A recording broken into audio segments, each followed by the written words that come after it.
Hello everyone! Kumusta kayong lahat? Na-miss ko na kayo. Ayan. Hindi na naman ako nakakapag-upload ng aking mga videos. Ayan. So anyway guys, kumusta sa inyong lahat?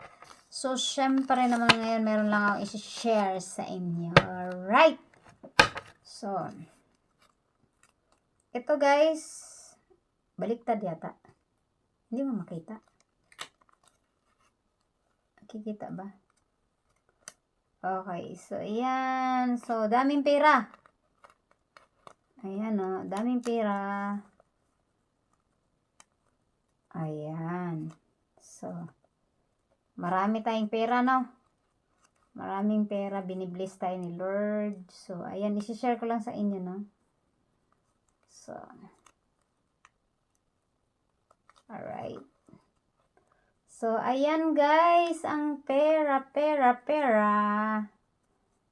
Ayan. So, 'di ba? Dami natin pera, 'di ba, guys?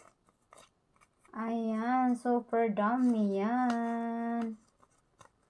Ayan, guys.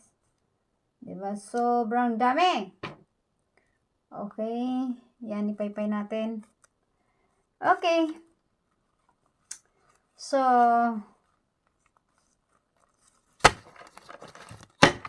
kayo ba guys, ayan, nagsisave din kayo ng, nagsisave,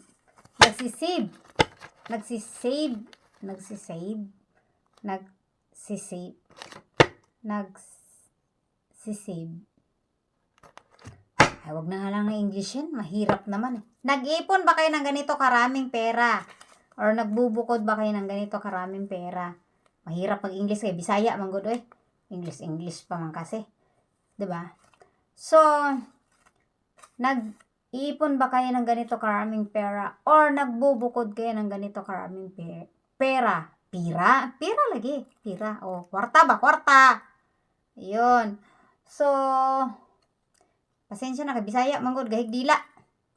Ayun. So, kapag dumadating ang inyong sahod ba? Sahod. 'Yun. So, naglalaan din kayo ng ganito para kay God. Diba? So, syempre, guys, isi-share ko lang sa inyo na. Kasi yung kinikita natin, dapat mag-share din tayo kay God. No? Bakit tayo kailangan mag-share? Bakit tayo kailangan magbigay sa offering? Okay, guys? Kasi, syempre, no, unang-una, si God ang nagbibigay ng blessing sa atin araw-araw. Okay? Tapos,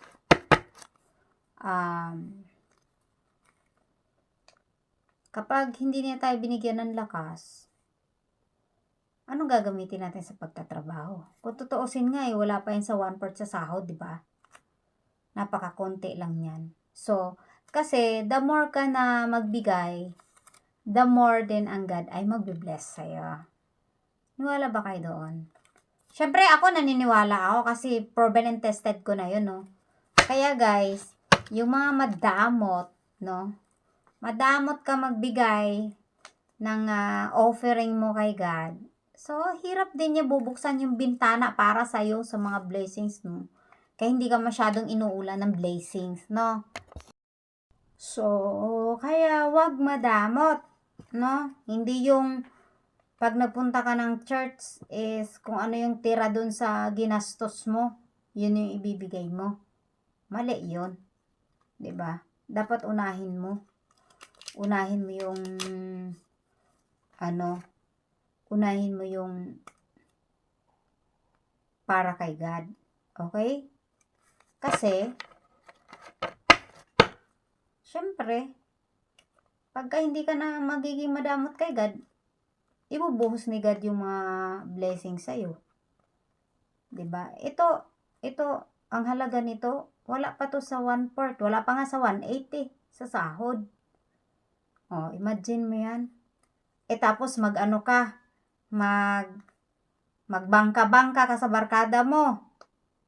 Okay, inom doon, inom dito. Pulutan doon, pulutan dito. Libre doon, libre dito. Okay, tapos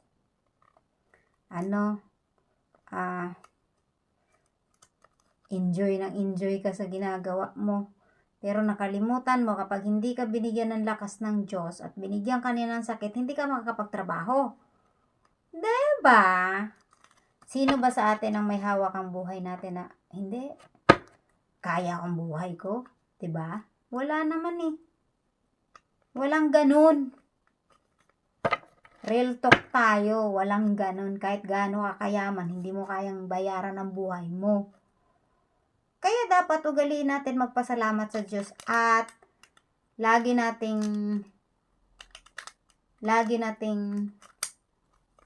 bibigyan ng importansya yung ating pag-church at syempre magbigay tayo ng syempre offering kasi hindi naman natin nakukuha yung pera na yun kung hindi tayo binibigyan ng Diyos.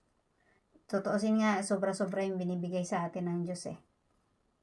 Kahit may mga kasalanan na nga tayo, pinapatawad tayo, di ba? Kasi love niya tayo. Di ba? Konting halaga lang. Hindi naman to bayad sa kanya dahil hindi mo naman mababayaran ang buhay mo eh.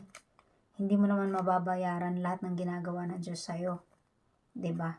Pasalamat lang. Diba? Pasalamat lang tayo. Di ba guys?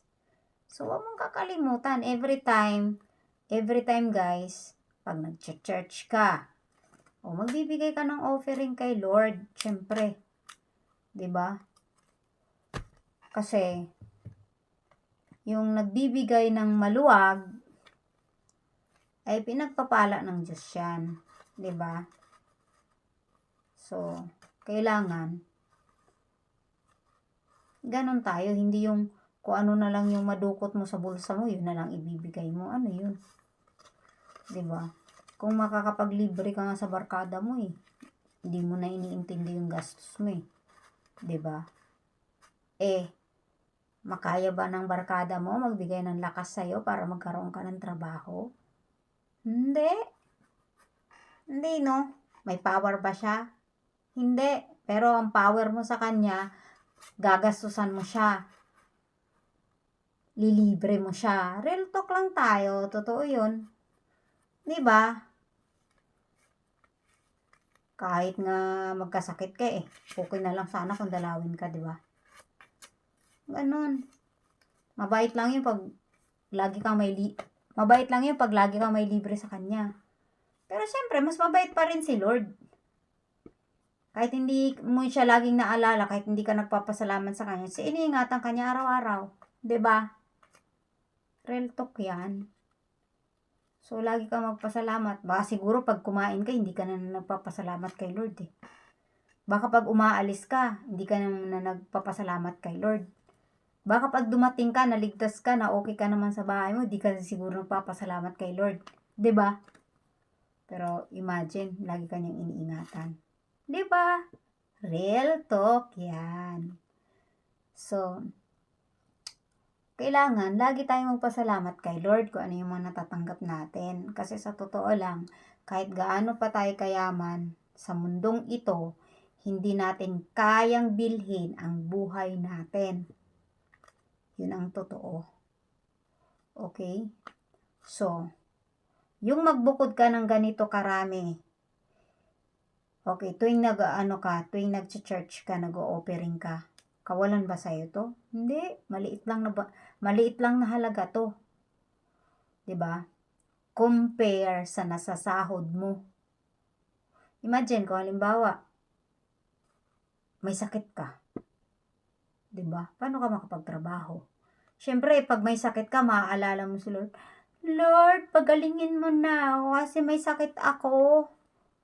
Paano naman yung pamilya ko? Magugutom ang pamilya ko. Tapos, nung pinagaling ka na, okay ka na, may lakas ka na, nakapagtrabaho ka.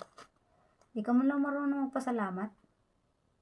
Tapos, hirap na hirap ka pang mag-offering kahit napakaliit na halaga. 'Di ba? So, tama ako, no? Comment ka nga kung tama ako. 'Di ba? So, huwag kalimutan laging magpasalamat sa Diyos sa lahat ng natanggap mo. Okay? Kasi, wala tayong magagawa sa ating sarili. Aminin mo yan. Wala tayong magagawa pag wala si Lord sa buhay natin. Kasi kung hindi nga tayo iningatan baka pagtulog lang natin, binangungot na tayo, bukas wala na tayo. Tama, diba?